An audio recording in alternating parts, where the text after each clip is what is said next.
Cricket is returning to Faisalabad 17 साल बाद।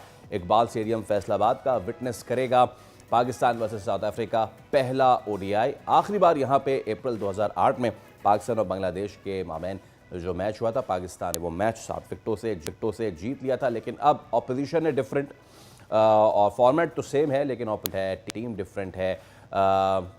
ODI series Pakistan अब स्टार्ट कर रहा है अपनी campaign with the banking of their win against south Africa in the T20 series, जो कि हम 2-1 से जीत के आए हैं। तो अब ये पहला मैच और इतने अरसे बाद जब किसी ग्राउंड पे, किसी स्क्वायर पे मैच हो, तो क्या एक्सपेक्ट करना चाहिए पिच से, कैसी होगी, इस सब पे बात कर लेते हैं साफ़ी और स्पोर्ट्स तजकार महमूद रियाज AK महमूद भाई से। अस्सलाम वालेकुम महमूद भाई, उम्मीद करता हूँ खैरियत से होंगे, ठीक ठाक होंगे। सर, क्या एक्सपेक्टेशन है आज के मैच की? और मुझे ये बताइए कि 17 साल कबल मैच हुआ था। मेरा पहला सवाल तो ये कि 17 साल तक क्यों ये नज़रअंदाज रहा? मैं देख रहा हूँ तो स्टैट्स ये बताते हैं कि 96 वर्ल्ड कप के 3 मैचेस फैसलाबाद ने होस्ट किए हुए हैं। टोटल गालिबन 18 ओडीआईज होस्ट किए हुए हैं। तो फैसलाबाद इतने अरसे तक नज़रअंदाज क्यों रहा? देखिए फैसल, दुनिया भर में जो है वो तरक्की होती है, लोग आगे बढ़ते हैं, लेकिन हमारा जो माजी है मैं समझता हूँ ज्यादा दरख्शंदा है। पाकिस्तान के अंदर हम क्रिकेट बात करें तो फैसलाबाद एक अहम मरकज होता था। इसके अलावा गुजरावाला में आपने वनडे खेला, आपने सियालकोट में खेला और मेरा ख्याल शेखुपुरा में भी हो चुका है। लेकिन उसके बाद बज़ाहिर की स्टेडियम वेन्यूज की तादाद बढ़नी चाहिए थी, कम हुआ। और फैसलाबाद एक तस्लीम आरिफ और डेनिस लिली के हवाले से बहुत, चूंकि यहाँ की पिच जरा बड़ी बेजान होती थी और डेनिस लिली का तारीखी जुमला था कि यहाँ मेरा कब्रिस्तान बना दिया गया। दूसरी तरफ उसी टेस्ट में तस्लीम आरिफ ने ट्रिपल सेंचुरी की थी।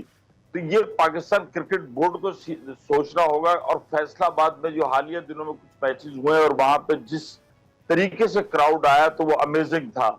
और लाहौर और मुल्तान के बाद फैसलाबाद एक बहुत ज्यादा, और मैं आपको एक बताऊं कि PSL के अंदर जो 2 टीमों का इजाफा होने जा रहा है उनमें से एक टीम मेरा ख्याल फैसलाबाद होगी। तो जिसके बाद फिर फैसलाबाद के साथ अगर कोई टीम जुड़ जाएगी तो फिर फैसलाबाद के जो लोग हैं शायकीन क्रिकेट, अब ये PCB को सोचना चाहिए कि अब अगर हम सिंध में भी बात करें तो हैदराबाद है जहां पर रेगुलर मैचेस होते थे। उसके बाद मकली के स्टेडियम में हालिया दिनों में हमारी मुलाकात हुई चेयरमैन PCB से, उनका कहना था कि अब असल में थोड़ी सी सिक्योरिटी कंसर्न, दीगर मामला बढ़ गए जी। पहले ये छोटे शहरों में क्या होता था, सिंध या पंजाब के सर्किट हाउस वगैरह होते थे, टीमों की इतनी सिक्योरिटी नहीं होती थी, टीमें इवन लोगों के घरों में भी ठहरी और मैच खेले। लेकिन अब चूंकि इंटरनेशनल ICC सिक्योरिटी कंसर्न है, लेकिन बहरहाल इनको पूरा PCB ने करना है। जहां नहीं था वहां आज भी अगर तामीर का आगाज करेंगे, होटल बनाना शुरू करेंगे, हुकूमतों को कहेंगे तभी होगा। तो बहरहाल बहुत अच्छी बात है, 17 साल बाद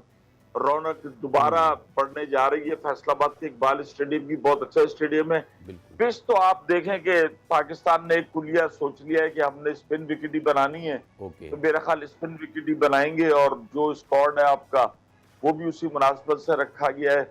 और शाहीन जो है वो पहली दफा जो है वो वनडे की कप्तानी करेंगे। लेकिन पाकिस्तान के अंदर एक अजीब सी चीज डेवलप हुई है कि एक मैच का हीरो होता है, दूसरे मैच का जीरो होता है। बिठा देते हैं शाहीन को तीसरे T20 में, उस दूसरे में बिठाया गया, तीसरे में खिलाया गया। तो ये जो चीजें हैं माइक हैसन जो कर रहे हैं, ये मैं समझता हूं कि बहुत ज्यादा एक वो तब्दीली की तरफ इशारा होता है। हाँ महमूद भाई, वो आपने तस्लीम आरिफ वाला जिक्र किया तो वो माइक गेटिंग और शकूर राना वाला भी मुझे याद आ गया। खैर उस पर तो कभी करेंगे तफसील। हाँ अच्छा, अब मैं आप जो कह रहे हैं कि हम स्पिन विकेट के साथ ही जा रहे होंगे, समझ मुझे एक पाकिस्तान के बॉलिंग स्क्वाड की नहीं आ रही कि हारिस रऊफ फिर क्यों है हमारे साथ। वो हारिस रऊफ जो टेस्ट मैच खेलने से इनकार कर चुके हैं, लंबी फॉर्मेट, वो T20 में इंजर्ड हो जाते हैं, तो उनके साथ आप जा रहे हैं। सो क्या बॉलिंग लाइनअप रहेगी ज़्यादातर हमारी?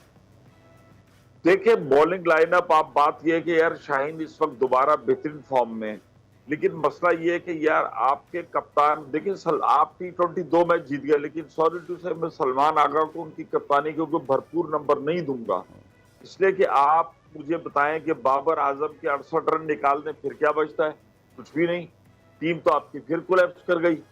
जब तक आप सिंगल हैंडेडली मैचेस को नहीं जीतेंगे, हाँ यार पाकिस्तान बड़ी टीम है, अच्छा वो कैसे जीतेंगे?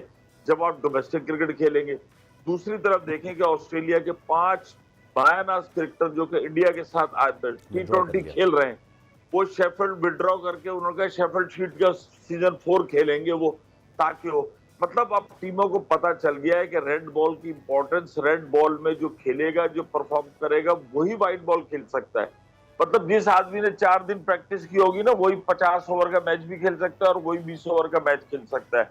हमारे हारिस रऊफ तो मैं समझता हूँ कि अब जिस तरीके से बॉलर आ रहे हैं, उनको सोचना चाहिए। कभी वो कहते हैं चूंकि टेस्ट और 50 ओवर की क्रिकेट तकरीबन है, आपको जान मारनी पड़ती है, और हम हारिस रऊफ को देख रहे हैं कि जब वो अपनी बॉडी पे जरा सी भी जान मारते हैं, बल्कि ओवरऑल पाकिस्तानी खिलाड़ी ये कोलैप्स कर जाते हैं, इनके मसल्स डैमेज हो जाते हैं, इनके अंदर प्रॉब्लम आ जाती है। ये पाकिस्तान के अक्सर खिलाड़ियों के साथ है कि इनकी मैच फिटनेस 50 ओवर वाली नहीं है।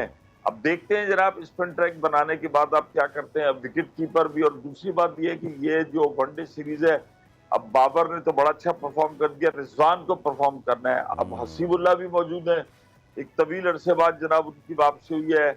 और दूसरी बात यह कि हसीबुल्लाह को भी कहा जा, एक नई चीज जो डेवलप हो गई है पाकिस्तान क्रिकेट के अंदर के रीजनल बेस्ड क्रिकेट अगर किसी को नहीं लिया जाता तो वो ठीक है महमूद भाई, बाकायदा बिल्कुल सुबह ठीक शो है, बिल्कुल ठीक है सर, बहुत शुक्रिया।